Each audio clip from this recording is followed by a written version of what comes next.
once did. I do want to take note that the last time we saw Sukuna get so flustered and wiped down, he came back and cut Gojo in half, so I'm really hoping Gege doesn't do that bait and switch on us. Bait and switch on us. Bait and switch on us. Well, they are finally here, and for some reason, Gege can just never let my boy get his shine. But before we get too far into this video, I just wanted to say thank you for the love last week. The video didn't do too hot in the beginning, but y'all really showed up for it when I wasn't expecting you guys to. So thank you. Also, please, if you enjoyed this video, feel free to subscribe. We are trying to grow this channel and every little bit helps. I know this is really annoying, so let's just get into it. So the chapter starts off by letting us know that after Gojo, RIP, hit those 2 black flashes, he regenerated his CT output. Sukuna was supposed to get his arms back, which was hinted at a couple chapters back, but Yuji put in that work, and Sukuna couldn't regain his RCT. We also learned 2 of Yuji's black flashes were somehow connecting with the spirit world where Megumi currently resides. It seems like this is going to be pretty important because there's actually a lot of setup in this chapter for potential soul shenanigans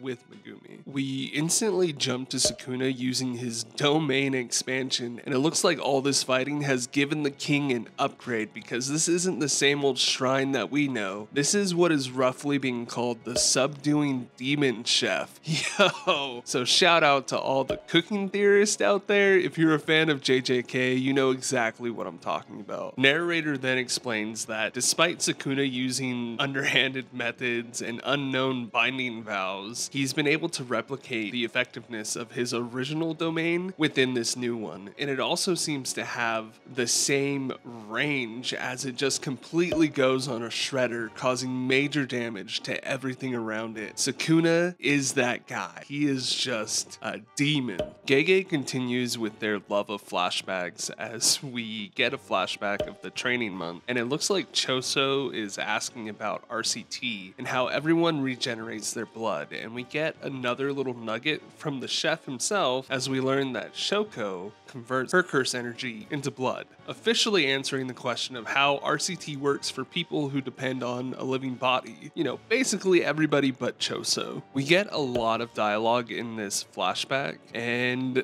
there's more bombshells. We learn that it was actually UIUI who was able to swap bodies. It wasn't Yuji like everyone speculated. This is wild. This is either something Gege set up for this payoff, or they realized that the fandom caught on way too quickly and decided to give this ability to UIUI. Wow, we're just really steamrolling to the end here, and all of our burning questions are being answered. Gege wants to finish this manga. We see them go back and forth a little bit about teaching Yuji how to use different techniques in different bodies and teaching Yuji's bodies these different techniques, but UIUI actually tells us that they need to be careful because he could only swap a person's soul twice a month, which is interesting because that also sets up for some possible Megumi shenanigans later, but let's not get into that because out of nowhere we see Yuji pull off new shadow style, simple domain. Oh, so if Sukuna doesn't give his nephew some props after this, I'm done. I'm done. Our boy has pulled out all the stops to shine for Unk, and how can anybody think this guy is boring? But anyways, the narrator tells us that Sukuna can only Maki, making her a contender for some work next chapter. Shrine goes on a rampage as the whole gang tries to withstand it, only for Yuji to get caught up. His simple domain begins to crack, and he loses his left foot. No, Gege, come on. Just when our boy was really starting to shine. Choso is concerned for his brother, but Yuji withstands it until they notice Sukuna has pulled out the flames. End of chapter, and we are on a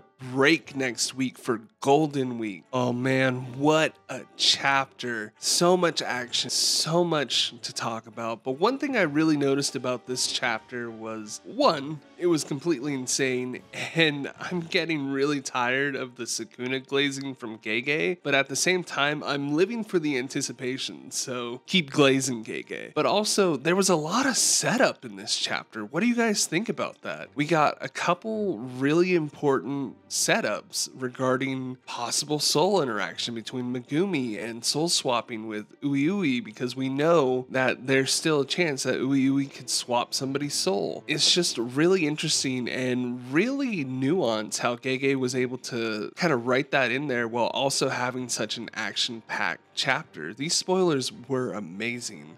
Anyways, this video is getting kind of long, so I just wanted to say thanks again for watching. If you enjoyed this video, feel free to subscribe. Every little bit helps. See you next time. Bye.